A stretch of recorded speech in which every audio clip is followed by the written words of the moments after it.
This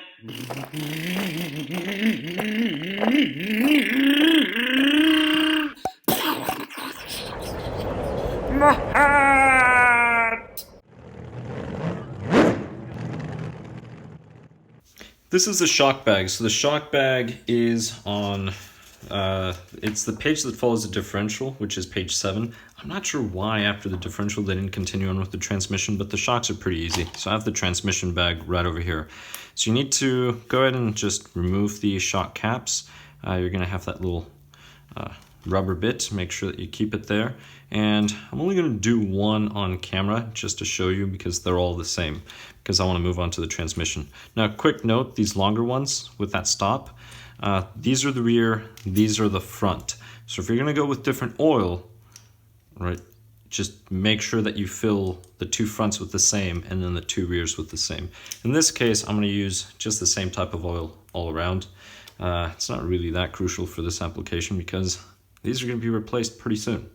But this is what the kit has. So move the shaft all the way to the bottom. Nice thing is they are pre-assembled. So that's something you don't have to deal with, mainly because these use E-clips to hold them on. Something that you want to make sure is that this bottom part is tight. But once it's here, just push it up and bring it back down. You're going to see some bubbles, and then push it back up, and then bring it back down. You're going to be doing that a few times. You're going to see more and more air bubbles, and then fill this. Then you'll see a little meniscus. So when you see that little meniscus, you're good to go. Now make sure that you have a shop towel or something nearby because some of this will leak. If you're using just napkins, napkins will work, but shop towels are better. Or if you have some type of rag that can just absorb the silicone oil.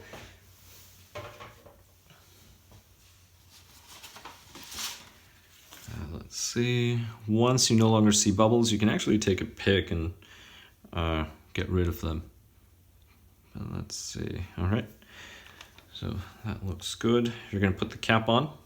But when you put the cap on, make sure that it snaps. So go left, and then once it clicks in, then go right. This way you do not cross thread anything.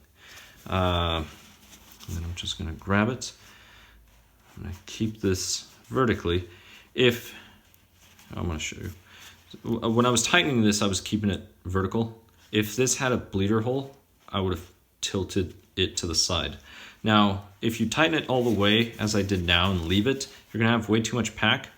One of two things is gonna happen, depending on the cap that you have. If you have a plastic one, these are gonna pop off, they'll be damaged, and they'll be worthless. You can put them back on, but they're just gonna keep popping off from there on forth. If you get the aluminum ones, you're gonna start bending the shafts. So right now I'm just doing this for the air, that's the only reason. Now I'm going to push this up. So I'm compressing the shock, I'm gonna open it, and I'm gonna bleed it. So I'm gonna take some of that excess off.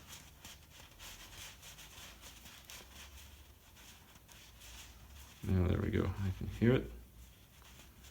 Make sure you don't let go until you tighten everything.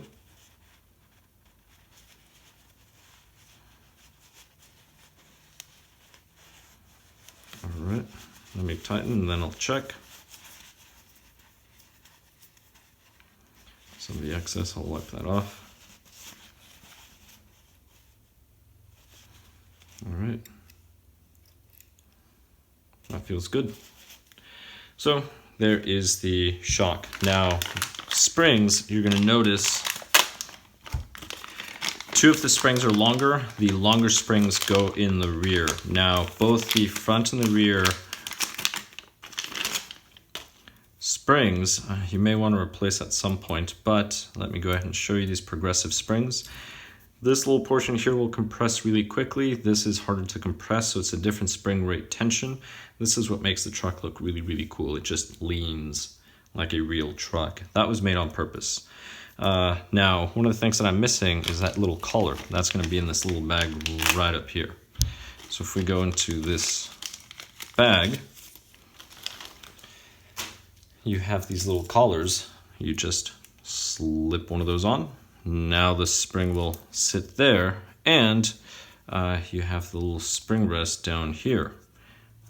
They all use the same ones, and that is it. So this one's ready to go. And then you can always use these preload clips to add preload to the spring. They just clip on just like that.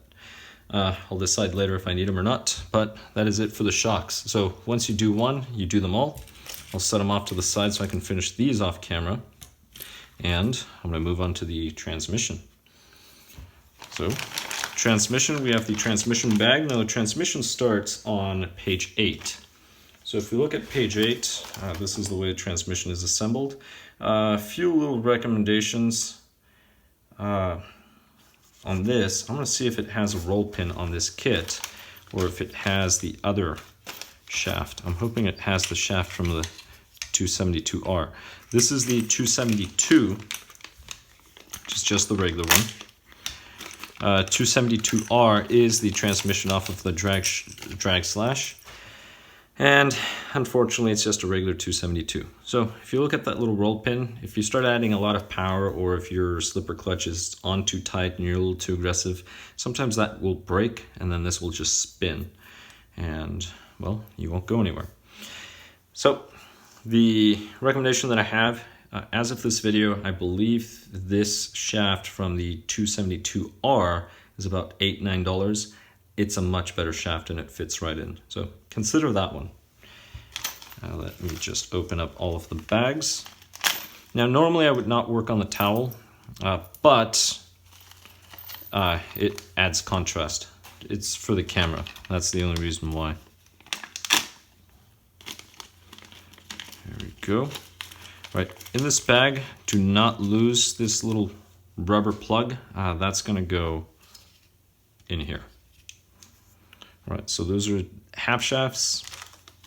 And let's get the bearings out.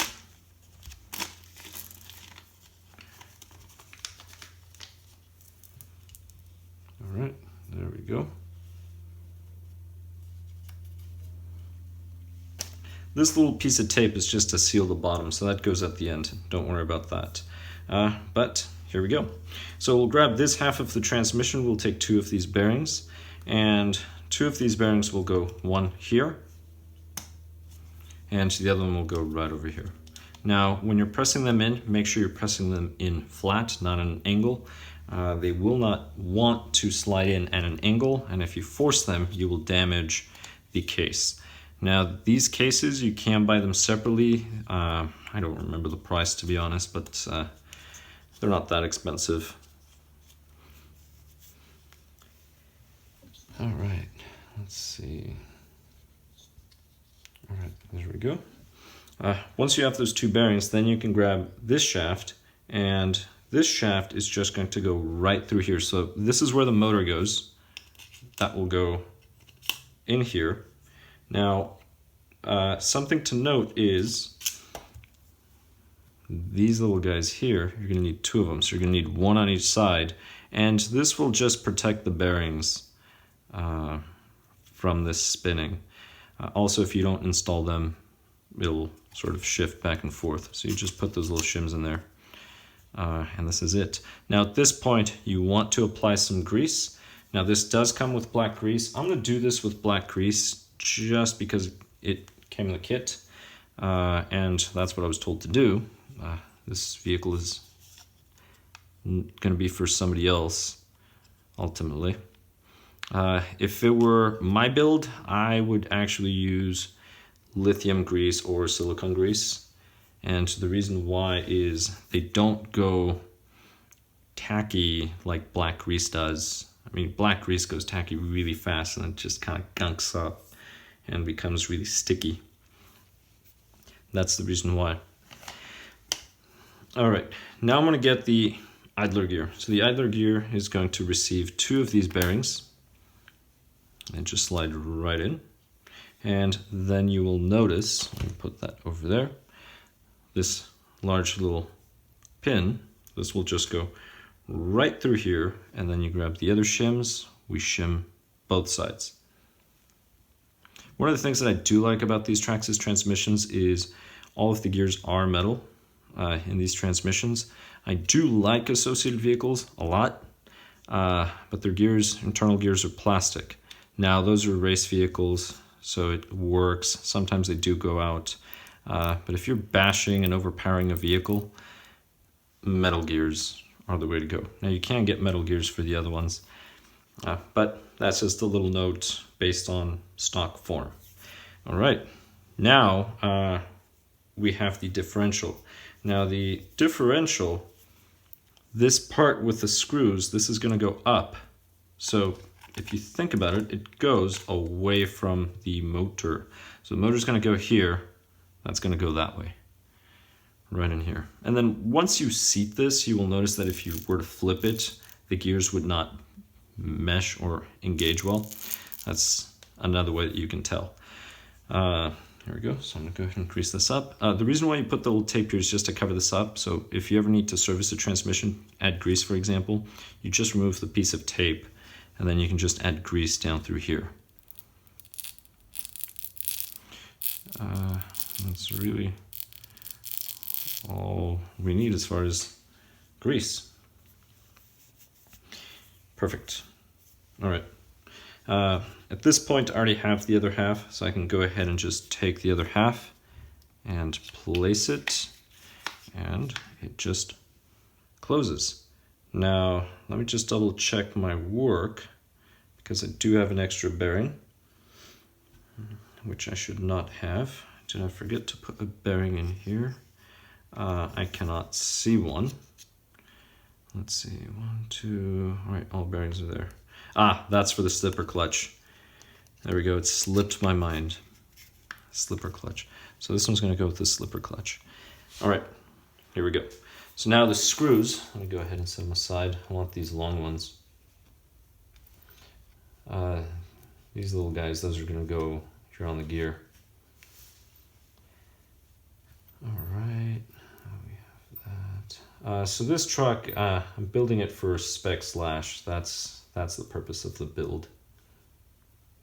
So at some point the shocks will be replaced, probably with GTRs. All right, these are gonna go to here. And these, if you can replace these nylon nuts, do it with better ones. These tend to slip out, I mean, after a while. All right, good. So now for the screws. Now the screws, we're gonna have the following. The small one's gonna go in here, so the short one is gonna go there. This is a 20 millimeter, that will go here, right in there. The longer ones, we're gonna have the following. We're gonna have one on top,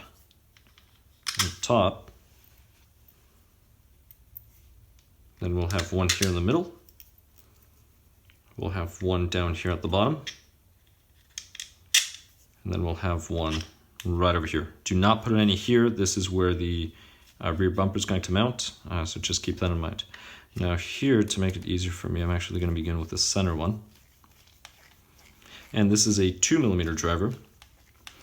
Now if you're using an electric screwdriver, go for it. If you want to use a drill, go for it. Just be careful not to over tighten anything, because this is plastic. Snug is all you need. Here we go. Go ahead and get this one going.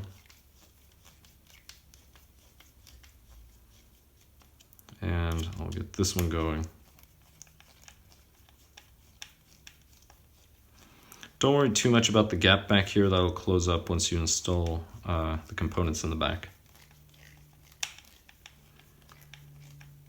So everything that we've done so far, this would cover everything on page 8 and 9 as far as the case, the gearbox.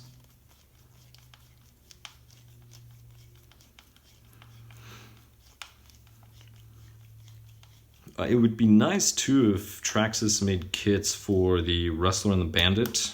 I mean, they're essentially the same. It's the same transmission. So if they're already making these transmissions in kit form, they could make the other ones in kit form.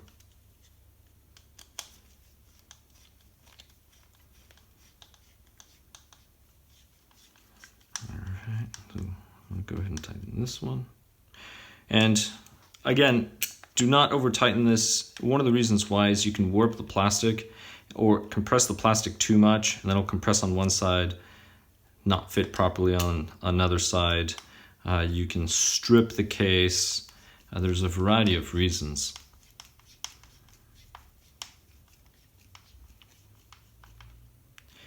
All right, here it is. So once we finish this, we'll continue on with the slipper clutch. Installing the slipper clutch is actually quite easy.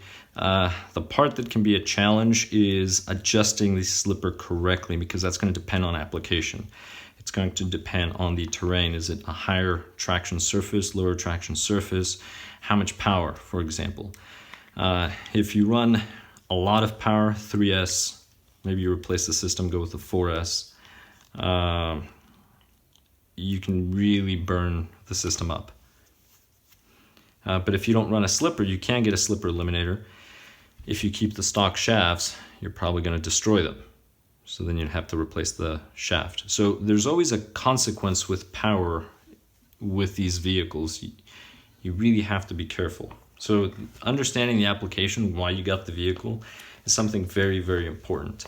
To be honest, if you're going to be running something with 5, 6S on something like this, you probably should have looked at another vehicle. All right, I'm going to go ahead and grab the tape.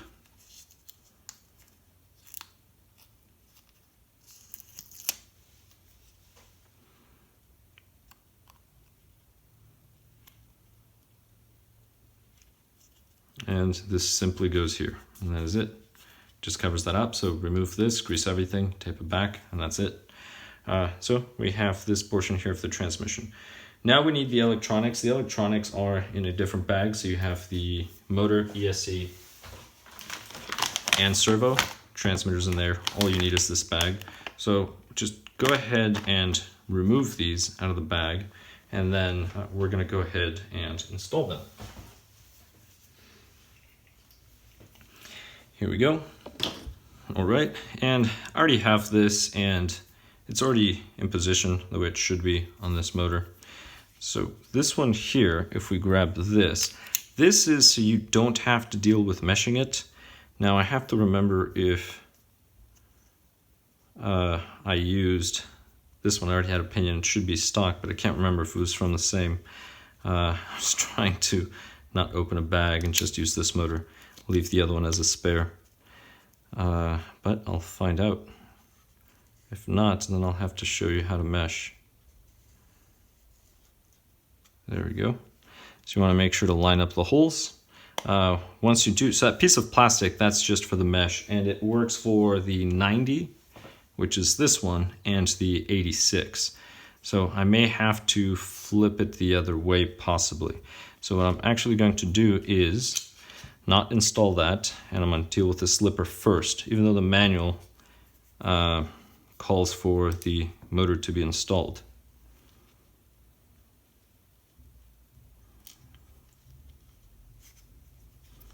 And we are still working with the transmission. Something like this, to be honest, pliers would be easier. But I'm being stubborn. There we go.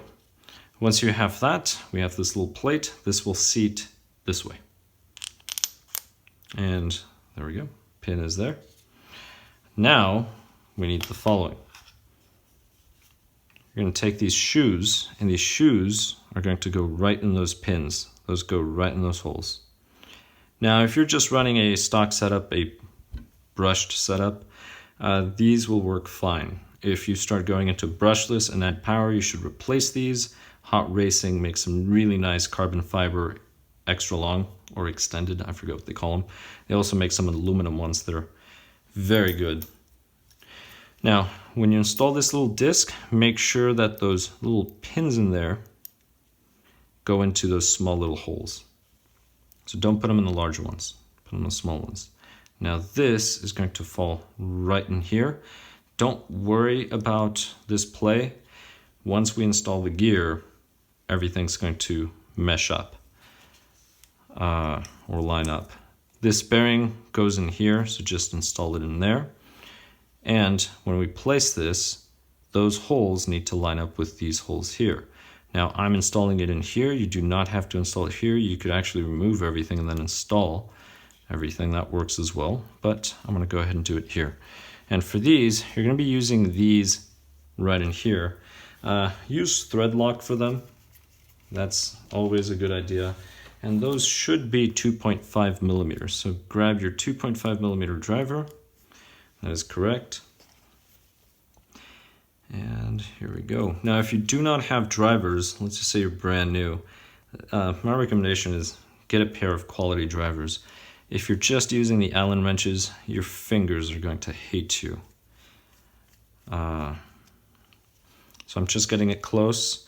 Now, you really do not want to over tighten those because you will damage the spur. So keep that in mind. And here we go. It's one of the reasons why I like doing it by hand. But again, if you have, there's power tools, you can always adjust the torque. So it wouldn't really be an issue. I'm just used to working on RCs by hand. All right, one more.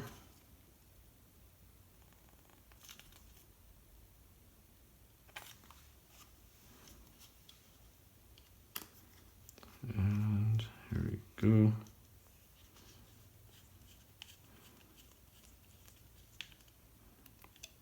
Lightly snug is all you need.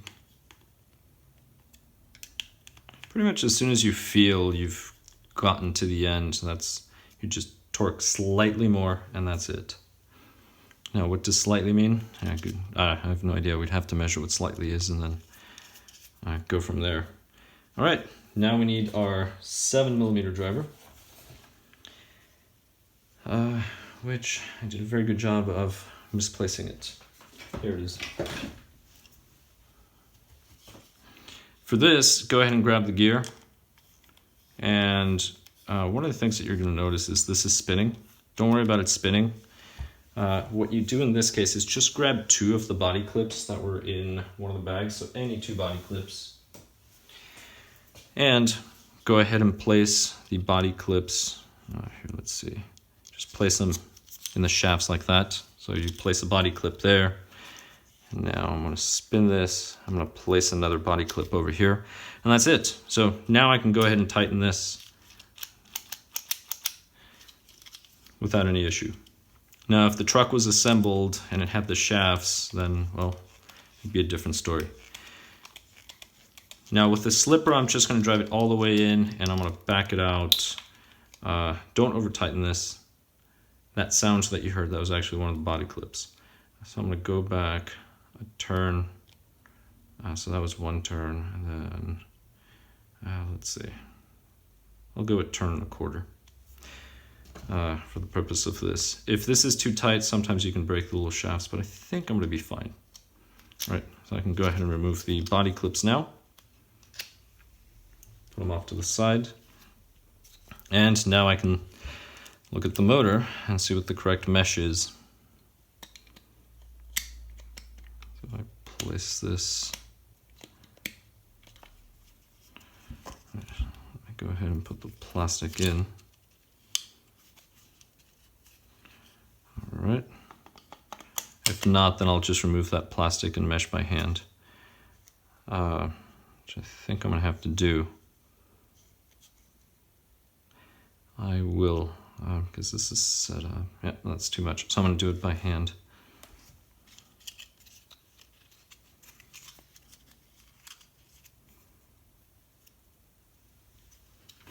No big deal. All right, let's see. There we go. All right, so the top one, do the top one first. It's this one right over here. You will need some more thread lock. So I'm just gonna place this on my driver. You need thread lock anytime you're driving a metal screw into a metal part. Now, one of the issues with this right now you're gonna see, and this is why, notice that's not going to fit. So what I'm gonna do, since I've already installed this, is I'm just gonna stick the driver or the screw in through here. And depending on the spur, if you have an 86 spur, you'll be fine. If you have the 90 spur, It's going to be a little bit of an issue, but you can still drive it in. Spur's flexible enough. You're not really going to damage it. As you can see, spur's still fine. Everything's good. Now that the screw's in here, I'm going to install the motor. And it is these two holes that I'm dealing with. Now the wires, let's see, I want the wires to be vertical. It just makes it easier later on to connect everything, because they're so short. Now here, all right, here we go. Now this one, do not tighten all the way. You still need this to move because I'm about to mesh it. Now you can just mesh it by looking at it and feeling the gears, or you can grab a piece of paper and stick it between the teeth, which is a great way of meshing if you're meshing by hand, since I'm not using that little plastic plate. Let's see. I'm actually going to use this. I'm going to do this by hand. All right, I'm going to tighten the top one first. All right. That looks good, feels good. Everything is good. So I'm going to tighten the bottom one now.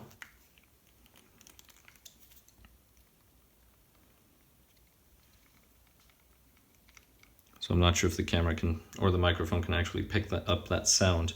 But this is installed. This is good to go. So now that we have these, we're going to grab these. Now, if you look at these, one end, this one, is going to be easier to put that pin through. Let me go ahead and just drive this in. Perfect. All right. Now that that is there, everything's lined up. I can go ahead and just grab this, and I'm going to stick the ends that doesn't have the threads. So the threads are going to go on the outside, and this is a 1.5. There is no need for thread lock because this is going into plastic. Just going to drive it in, and then as soon as you feel that resistance or stop, you stop. Don't try driving this thing all the way through. Now we're going to grab the other side, and we do the same thing. So again, threads go on top, drive it through. So the threads should be out right now, and we're just going to drive the threads in.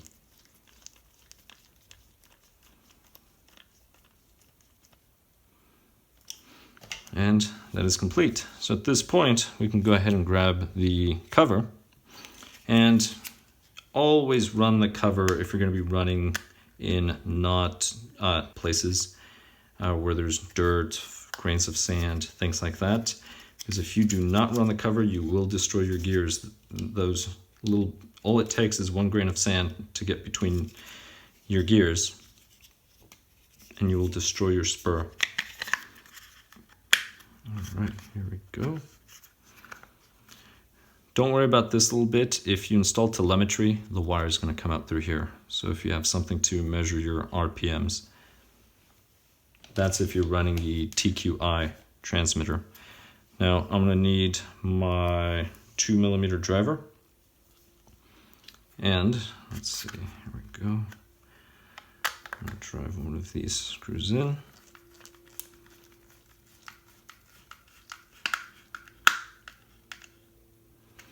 And there's absolutely no need to even snug these up too much. As soon as they get to the end, just stop. The only thing they do is hold the dust cover. Be careful if you drive in baseball fields, because the dust is so fine. It's just going to get everywhere, and it can actually damage your bearings and other components a lot faster than, say, regular dirt, just because of those fine particles. Silica is worse than sandpaper. But here it is. Here's our transmission. Everything is working. All right, we are good to go. So that is all for the differential. Thank you very much for watching. Please subscribe if you have not, and I'll catch you in the next one. Oh, my hair! My car! My rod!